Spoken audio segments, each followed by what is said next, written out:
Kata tim ini, "Cia PR banget nih, sengaja gua, biar olahraga dikit dia." Yeremia 29. Oke. Sebab aku ini mengetahui rancangan-rancangan apa yang ada padaku mengenai kamu, demikianlah firman Tuhan, yaitu rancangan damai sejahtera dan bukan rancangan kecelakaan, untuk memberikan kepadamu hari depan yang penuh harapan. Thank you tim, amin. Tuhan telah merancangkan segala sesuatu untuk kita. Makanya gue bilang never underestimate of yourself. Self-respect itu seperti kita berpegang teguh sama standar kita. Jadi makanya saran gue, mulailah fokus untuk upgrade diri kita. Nah, memang betul Tuhan telah merancangkan segala sesuatu untuk kita, tetapi kita harus mengasah kemampuan kita seperti Tuhan telah menyediakan resources di bumi ini. Right? Like oil, like mineral and everything, right? Kalau misalkan kita gini, Tuhan sudah menyediakan, ya kan? Sebuah banyak begitu sumber daya alam. Tapi kalau misalkan kita as a human kita tidak tahu manfaatnya dan sebagainya, kita tidak mencoba tahu dig deeper about manfaat ini, itu akan jadi wasted, benar nggak? Seperti kayak kita sendiri as a human. So, tentukan standar kita dengan apapun, like mungkin kayak baca buku, ya kan, buka konten YouTube atau apapun untuk pengembangan diri kita. Bahkan kayak olahraga, makan makanan sehat pun itu menurut gue itu self-respect, guys. So, apalagi gue ngelihat di tengah pandemik ini, sepertinya I think God already prepared this. This is the best time for us to do this.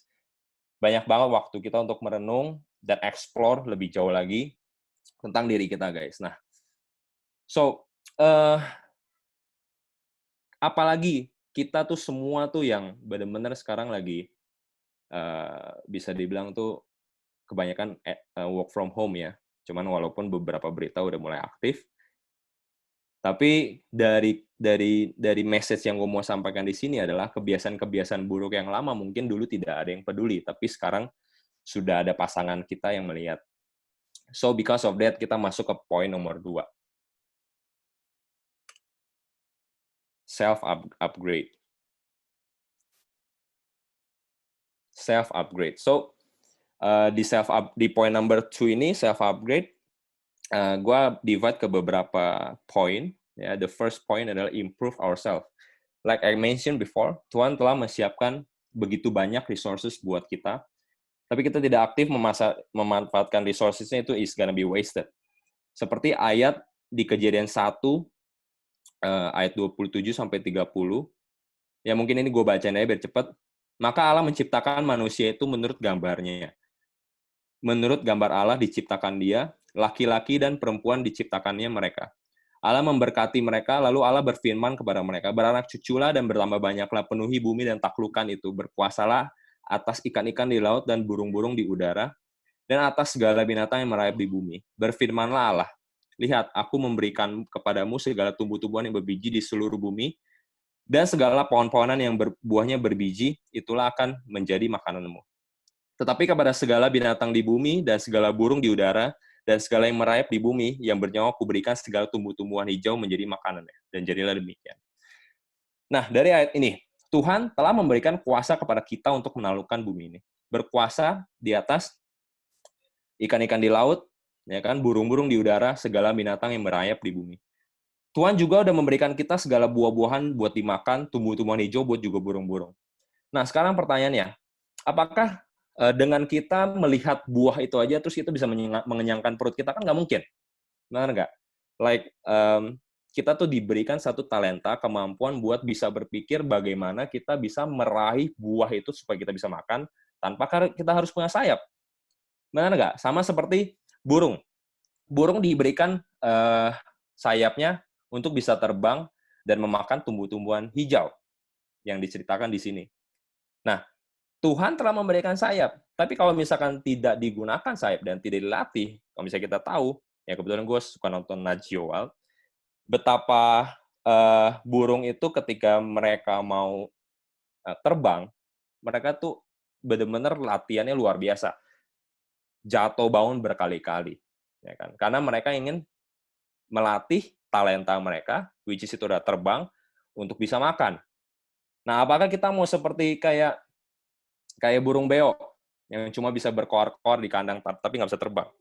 Istilahnya itu NATO, ya kan, no action, talk only. Bahkan ada cerita tuh di mana burung beo itu cuman bisa berkoar-koar, cuma bisa ngebully, ya kan, karena burung beo tuh dikenalkan bisa ngomong, ya kan, tapi dia nggak bisa terbang gitu loh. Dan istilahnya karena burung beo itu kebanyakan di kandang, dimanja, istilahnya seperti itu. So, menurut gue kita harus gali lagi kemampuan kita di baca buku, ikut seminar motivational, it's very important guys. Malah kalau perlu baca buku, ikut seminar motivasi yang sama, kita bisa diulang dan ulang terus. Karena menurut gue tuh itu bisa boost kita momentum. Dan sekarang kalau menurut gue tuh kita cari buku apapun itu, seminar sekarang sangat mudah ya kan, kita bisa online shopping. Sekarang kita bicaranya itu kalau nggak salah nama seminar website itu namanya webinar, ya kan? Webinar itu gue nggak tahu mungkin singkatan dari website seminar. Jadi menurut gue tuh sekarang kita udah gampang banget cari di mana-mana. So dari baca buku sama seminar-seminar kayak gitu mancing pikiran kita untuk berfungsi lebih baik lagi guys. Dan menurut gue itu benar-benar kayak melatih kita punya kreativitas lagi. Jadi jangan anggap sepele masalah ini. Apalagi menurut gue tuh lagi pandemik seperti ini, you guys have a lot of time, come on. Doing that. Banyak waktu buat merenung dan banyak buat improve diri kita, just lakuin. Now, self-upgrade bukan cuma bicara mengenai motivational aja. Bisa juga kita belajar dari buku atau konten YouTube untuk improve diri kita, untuk mempelajari segala sesuatu untuk menyenangkan istri atau suami kita. Nah, di sini konteks kita sebagai couple di sini. Nah, semisal seperti ini, suami udah dirasa kurang care sama istri kita, ya mungkin quality time kurang dan sebagainya.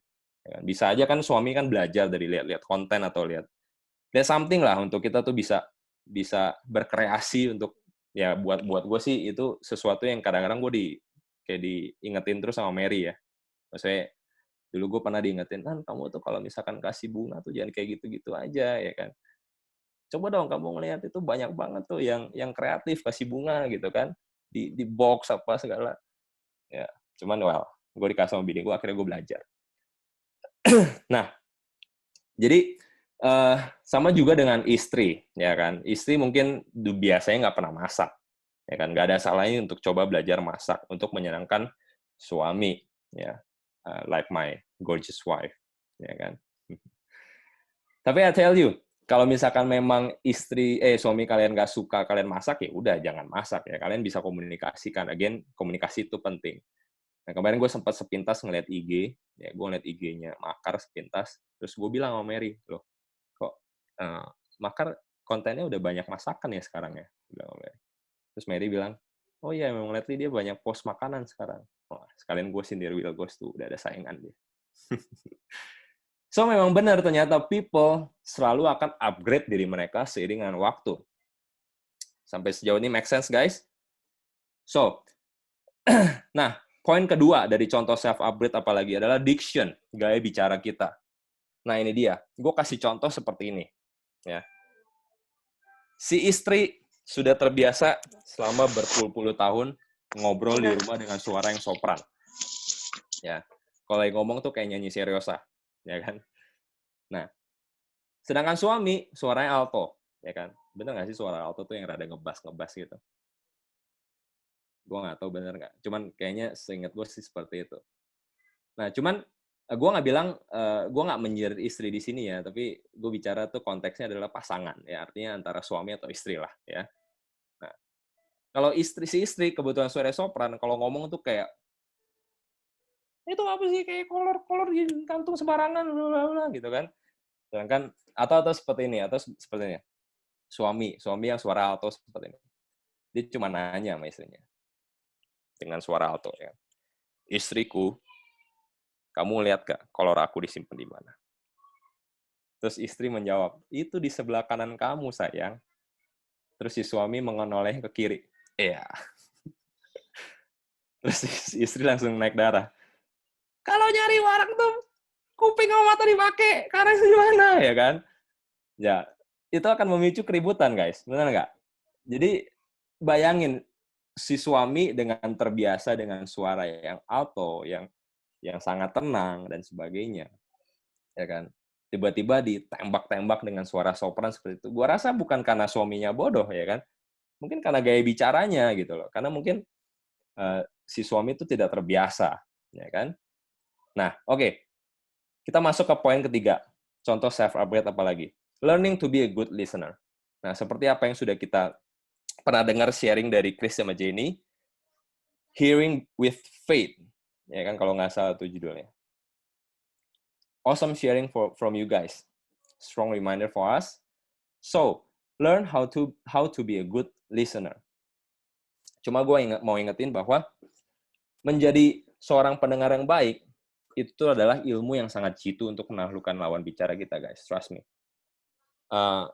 Sama kayak kita bicara sebagai seorang sales, ya. Kalian tahu ya, ilmu komunikasi yang terhebat adalah dari mendengarkan. Karena dari mendengarkan, kita bisa mengetahui semua informasi-informasi lawan bicara kita yang perlu kita ketahui. Jadi pada saat kita sudah mengerti semua kebutuhan lawan bicara kita bisa tahu kapan kita harus action dan mengambil langkah. And then close the sales. Right? Buat para sales.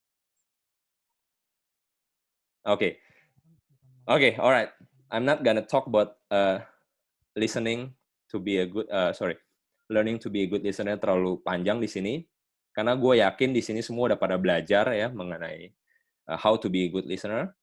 So kita sudah bicara mengenai upgrade karakter kita. Nah, pasti setelah kita sudah mengupgrade, kita punya self upgrade kita, pasti akan memudahkan kita untuk masuk ke dalam poin nomor 3. Poin nomor 3 adalah oneness character.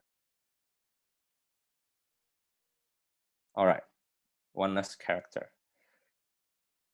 Nah, di sini ada ayat, boleh tolong Ronald tolong bacain lah. Amsal 27 ayat 17.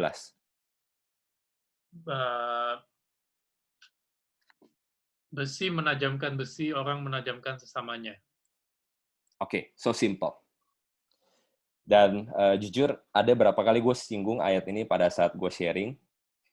Dan siapa yang setuju bahwa Tuhan sengaja mendapatkan orang-orang di dekat kita untuk mengasah kita menjadi lebih baik? Alright.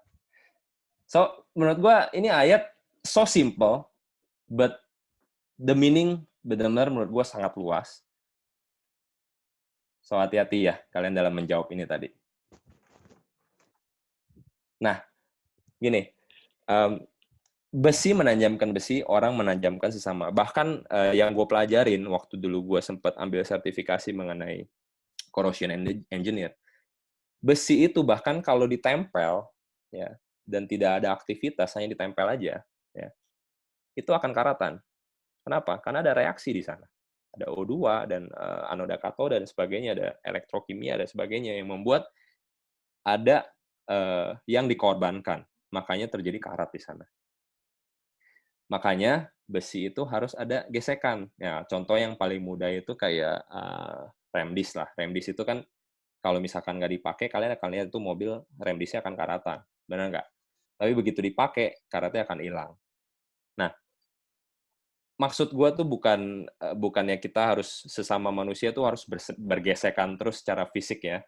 Tapi maksud yang gue mau sampaikan adalah di sini, kalau kalian terlibat dengan satu orang atau lebih, dan kalian cuma diem aja tanpa melakukan aktivitas apapun, yang otomatis membuat diri kalian tuh bisa dibilang tuh bahagia, karena tidak bersinggungan satu sama lain. Tetapi kalian juga tidak bisa bertumbuh. Dan kalian akan karatan. Atau istilahnya tuh kayak kropos gitu loh. Kerjaannya tidur doang, nggak melakukan aktivitas. Atau kalian mau menjadi manusia dengan penuh aktivitas. Bisa berkreasi dan bertumbuh. But, ada but-nya. Di mana resikonya adalah bersinggungan dengan yang lain. Pasti akan ada pertikaian. You guys already know the answer, right? Jadi mana yang kalian pilih? Kalian mau menjadi orang yang diem aja atau yang beraktivitas? Nah, walaupun kalian diem aja di sini, gue tahu pasti jawaban kalian sama seperti gue. Karena kita as a human, kita pasti mau bertumbuh dan kita mau beraktivitas dan berkreasi. Ya, kita juga tahu semuanya resikonya kita bisa bersinggungan dan bertikai dengan yang lain. Tapi di lain sisi kita bisa bertumbuh.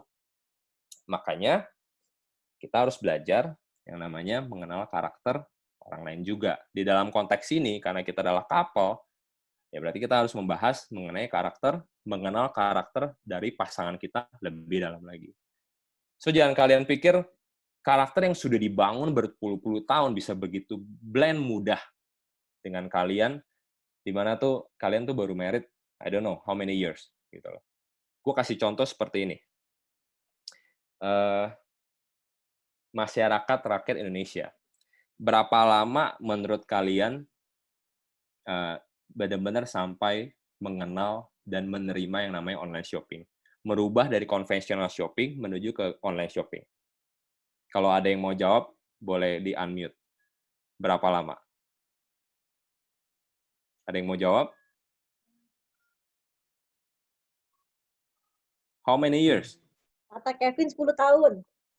10 years. Ada lagi? 20 tahun. Pakai nama 20 years. Kevin lagi, Stella. Dari 2000. Oh, ada Kevin Stella ya? Oke, 10 years, 20 years. Ya, sekarang kalian tahu bisnis online yang pertama kali perusahaan awal-awal yang masuk di Indonesia? Itu Bineka sama Kaskus. Bineka Ya, dan tahu. Kaskus. Gue sebenarnya udah tahu itu cukup lama, cuman gue nggak pernah shopping di sana, guys. So, ya, gue termasuk kolot gitu loh. Dan Bineka itu berdiri tahun 1993, diluncurkan tahun 1996. Berapa tahun tuh? 3 years perjuangan untuk dipublish. Dan kalian juga nggak tahu rasanya bagaimana si Tokopedia itu menjadi satu perusahaan yang sekarang tuh unicorn, ya. Mereka investasi begitu banyak, ya, kegagalan yang muncul juga begitu banyak. Dan kalau nggak salah, gue mulai belanja online itu tahun 2016. Kalau gue nggak salah, itu pas Best lahir. So, gue agak sedikit terlambat. So, don't judge me, guys. Banyak nggak yang punya pemikiran kayak gue? Yang sama kolotnya kayak gue? Banyak banget. Apalagi orang tua kita. Jadi bolehlah ya, gue dijadiin sebuah benchmark. Oh, pipi ya, pipi dulu. Ya, nanti ngobrol lagi, Pak. Iya, nanti ngobrol lagi. Sorry ya, interruption. So, boleh nggak seorang Cia-Cia ini dijadiin sebuah benchmark? Ya, menurut gue sih boleh juga sebagai tolak ukur di mana masyarakat di Indonesia tuh udah bisa menerima online shopping. So, jadi menurut gue 2016 itu tahun penerimaan lah masyarakat Indonesia. Jadi, kalau dihitung-hitung, it takes more than 20 years, guys. More than 20 years. Benar-benar supaya tuh masyarakat tuh bisa menerima yang namanya online shopping. Kan kenapa? Kita terbiasa dengan konvensional shopping, benar nggak? Kita biasa belanja barang tuh ngelihat dulu, pegang-pegang, ya kan? Bahkan dulu ada istilahnya tuh PBD, LLD, ya kan? Pegang-pegang doang, lihat-lihat doang, tapi nggak belanja, ya kan? Nah, jadi artinya nggak mudah untuk merubah karakter seseorang. So, artinya kita butuh penyesuaian. Perlahan demi perlahan, tapi pasti. Penyesuaian itu is normal, guys. So, bertobatlah kalian yang masih suka memaksakan cara berpikir kalian sendiri tanpa kalian berusaha untuk memahaminya terlebih dahulu. Oke, gue kasih satu ilustrasi ini. Nah, ini gue belajar ini dari satu mentor gue, indirectly. Ya, itu adalah si Jose Carroll. Ya. Nah, kalian pada lihat nggak ini? Kelihatan? Ya, ada 2 botol. Yang di layar gue cuma ada Ronald, Timmy, sama Abe. Kelihatan ya? Oke. Nah, ini perumpamaannya adalah satu kalian, satu lagi pasangan kalian. Ya terserah kalian mau memilih yang mana, sama aja. Nah, setelah kalian married, kalian pindah menjadi tinggal di dalam satu rumah. Alright? Kalian tinggal dalam satu rumah. Nah, menurut pemikiran kita, ya, sebagai manusia, ya kita menjadi manusia yang menikah, 2 orang menjadi tinggal di dalam satu rumah, benar nggak? Tetapi menurut Tuhan, bukan seperti ini. Kalian mempunyai 2 karakter yang berbeda, di mana blend menjadi satu.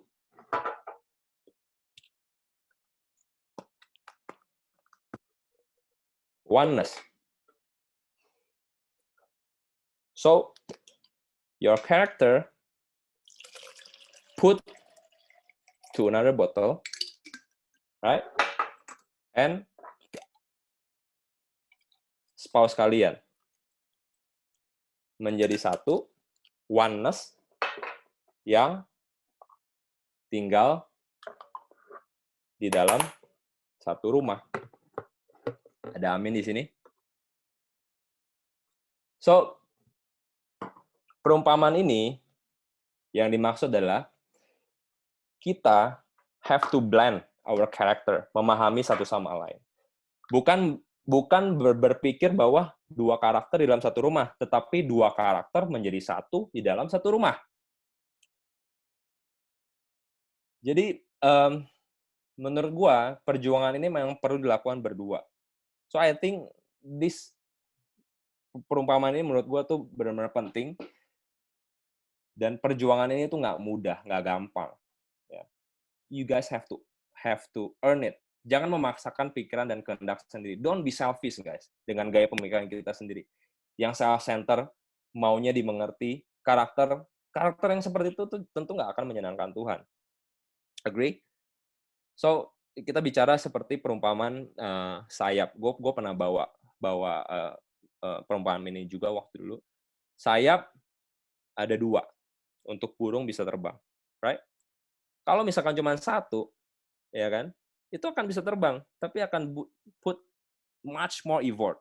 Dan menurut gue itu nggak akan mudah gitu loh, ya kan? Makanya dibutuhkan 2 sayap buat bisa terbang, supaya bisa seimbang, saling mengepakkan satu sama lain, terbang baik dan stabil. Alright, is that make sense, guys? So setelah kita benar-benar memahami arti dari sebuah oneness, akan lebih mudah untuk kita masuk ke dalam poin nomor 4. Which is learning when and how to apologize. Ya, setelah kita punya karakter, sudah mengerti dan memahami ini semua, baru kita bisa belajar untuk memberikan maaf atau memaafkan. Alright, di sini ada satu ayat, Matius 18, ayat 21 sampai 35. Sorry, di layar gue cuma ada A, B, Timmy sama Ronald. B, boleh nggak B tolong bacain B? Matius 18 ayat 21 sampai 35. Matius 18 ayat 21. Wait, sorry.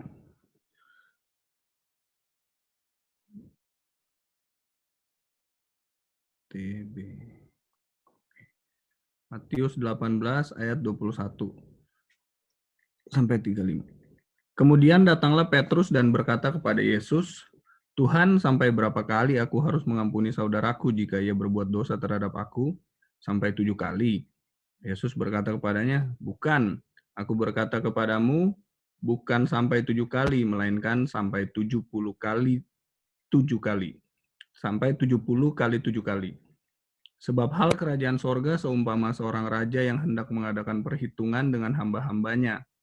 Setelah ia mulai mengadakan perhitungan itu, dihadapkanlah kepadanya seorang yang berhutang 10.000 talenta.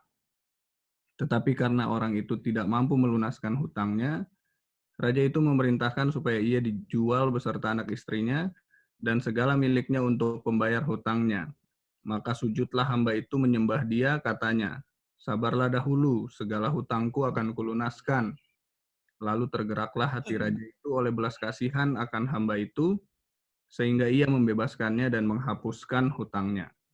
Ayat 28, tetapi ketika hamba itu keluar, ia bertemu dengan seorang hamba lain yang berhutang 100 dinar kepadanya. Ia menangkap dan mencekik kawannya itu, katanya, "Bayar hutangmu." Maka sujudlah kawannya itu dan memohon kepadanya, "Sabarlah dahulu, hutangku itu akan kulunaskan."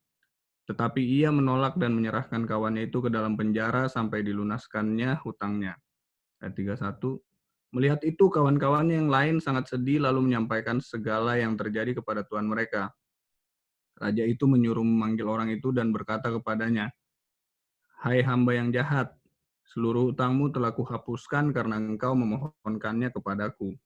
Bukankah engkau pun harus mengasihani kawanmu seperti aku telah mengasihani engkau?" Maka marahlah tuannya itu dan menyerahkannya kepada algojo-algojo sampai ia melunaskan seluruh hutangnya. Maka Bapakku yang di sorga akan berbuat demikian juga terhadap kamu apabila kamu masing-masing tidak mengampuni saudaramu dengan segenap hatimu. Amin. Thank you, Be. Sorry agak panjang, ya.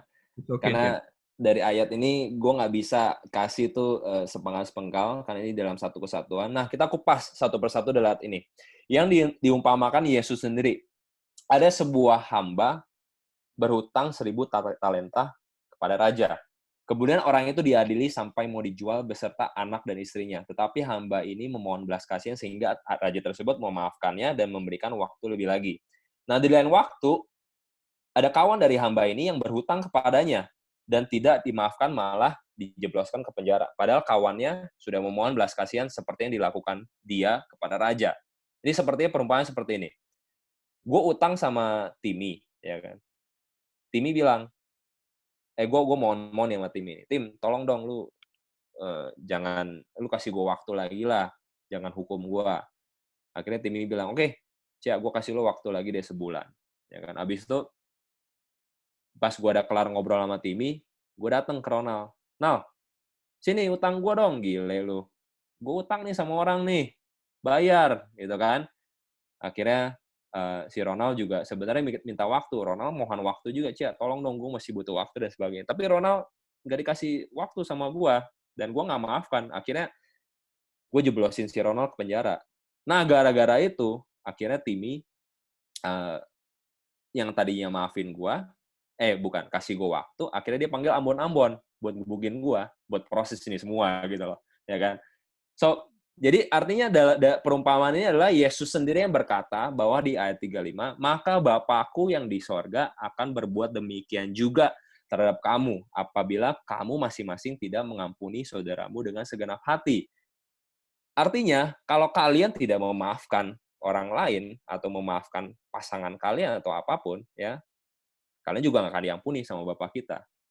So, cukup jelas di ayat ini ya. Nah, dan juga menceritakan untuk kita juga selalu mengambil langkah untuk meminta maaf pada saat kita salah, tapi juga mengambil langkah untuk memaafkan juga.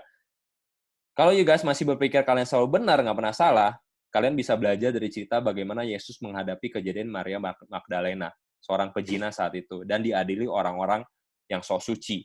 Ya, buat kalian yang tahu ceritanya, sampai akhirnya Maria Magdalena dilamparkan ke Yesus supaya Yesus adili. Tapi Yesus cuma bilang, barang siapa di antara kalian yang tidak berdosa, hendaklah ia yang pertama melemparkan batu kepada perempuan itu. Artinya, semua dari kita berdosa. Kita punya kekurangan, gitu loh. Kita adalah orang yang tidak sempurna, ya, penuh dengan kedagingan. So, guys, bertobatlah, ya. Kalau kalian masih nggak ngerti juga dari poin ini, kalian balik lagi ke poin nomor 3 tadi mengenai oneness karakter. So, nah kita sudah belajar mengenai apa aja tadi poin-poinnya. The first one is self-respect. The second one, upgrade ourselves. Nomor 3 adalah oneness character. Nomor 4 adalah learning to apologize. Nah, kita masuk yang terakhir. Dan menurut gue ini the most important things. Ya, forgive and forget. Oke, gue kasih satu reflection dari cerita Hernando Cortés. Kalau kalian ada yang tahu ceritanya, mungkin ini sebagai reminder lagi. Hernando Cortés itu adalah seorang pemimpin ekspedisi yang menaklukkan bangsa Aztec. Dia menyerang Meksiko. Nah, dia membakar semua kapal-kapalnya supaya pasukannya itu tidak gentar dan mundur. Jadi tidak ada pilihan lain, no choice untuk dia menang dalam perang atau mati. Kenapa dia ngambil keputusan itu? Karena dia melihat pasukan-pasukannya itu gampang ciut, dan supaya tidak ada alasan lagi buat go back, makanya dia bakar semua kapal-kapalnya. Yes, memang terlihat ekstrim. Tapi kalau lihat dari konteks cara berpikir kita, manusia cenderung selalu melihat ke belakang, guys. Tanpa kita sadari, melihat ke belakang itu adalah suatu hambatan. Hambatan yang sangat besar buat kita sebagai manusia untuk bertumbuh. Nah, kalau kita bicara ini solo karir, biasanya tuh cenderung membuat pribadi itu agak minder biasanya. Nah, karena dia melihat kesalahan-kesalahan dia di masa lalu. Tapi kalau kita lihat konteks kita di sini sebagai couple, ya, kesalahan-kesalahan yang dilakukan pasangan kita di masa lalu itu sulit sekali buat dimaafkan. Terkadang bilangnya udah memaafkan, tapi kecenderungannya pada saat ribut selalu dibahas lagi, dan bikin itu ribut makin besar. Nah, dari cerita ini kita juga bisa belajar dari cerita Rasul Paulus yang begitu kejam waktu saat itu. Ya dulu namanya Saulus yang ngebantai semua, gue pernah sharing masa ini ya, ngebantai semua umat Kristiani, ya, tetapi ia tetap dimaafkan oleh Tuhan. Nah, bayangin kalau misalkan Paulus tidak dimaafkan, mungkin nggak ada Alkitab kali sekarang, ya mungkin yang lain mungkin. Tetapi karena Paulus dimaafkan, ya kan, lihat pengaruh Paulus begitu luar biasa dalam kekristenan. So guys, please kalian have the wisdom buat yang satu ini. Karena kalau kalian tidak saling benar-benar memaafkan, kalian akan hidup in the past dan kalian nggak akan bisa maju. So guys, I guess sampai di sini aja dulu sharing gua. Again, yang gue bilang awal, sharing gua akan panjang dan dalam. Butuh wisdom dari Tuhan buat benar-benar mencerna sharing ini. Dan harus kalian praktekkan dulu sebelum lanjut ke part 2 di minggu depan. Promise me guys, praktekkan dulu. I'm gonna close with the simple story about Pizza Mary. Yeah. Pizza Mary, ya kan? Nah, ada satu pizza instan dibuat sama Mary, ya. Hari itu jadi. Terus gitu gue makan, ya kan? Ada lagi satu lagi pizza yang adonannya dibuat, dimasukin dalam kulkas dulu, didiemin sehari. Besokannya baru dibikin, baru jadi, gitu. Nah, kenyataannya pizza yang instan yang dibikin hari itu baru langsung jadi, itu rasanya nggak seenak pizza yang adonannya didiemin dulu dalam kulkas. Dan itu beda jauh banget, guys. So, remember this. Remember this, yang Handoko sering sharing. The effort will not betray the result. Proses tidak akan mengkhianati hasil. And to be continued, guys.